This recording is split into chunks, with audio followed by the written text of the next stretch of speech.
আসসালামু আলাইকুম রহমতুল্লাহ বরকাতু। আজ আমি প্রত্যেকের বাবা মার ছোট ছেলে মেয়েদের সম্পর্কে কিছু কথা বলতে চাচ্ছি। আপনাদের ভালো লাগে কথাগুলো অবশ্যই চ্যানেলে সাবস্ক্রাইব এবং ফলো দিয়ে পাশে থাকবেন। এই সময়টা শুধু পড়াশোনা না, চরিত্র গঠন করার সময়। সন্তানকে শুধু বইয়ের শিক্ষা দিলেই হবে না, জীবনের শিক্ষা দিতে হবে।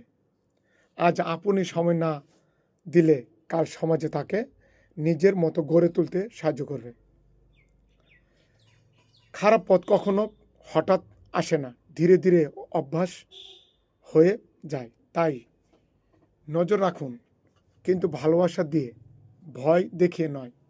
সন্তানের পাশে থাকুন, যাতে সে ভুল পথে না গিয়ে আপনার কাছে ফিরে আসে। একটা ভালো মানুষ গড়া, এটাই সবচেয়ে বড় সফলতা। ছেলেমেয়েদের পাশে থাকতে হবে, গাইড দিতে হবে, তাদের সাথে খেলাধুলা করতে হবে, তাদের সময় দিতে হবে, কোনটা ভালো কোনটা মন্দ তাদেরকে শেখাতে হবে। এখনই গড়ে তোলার সময়।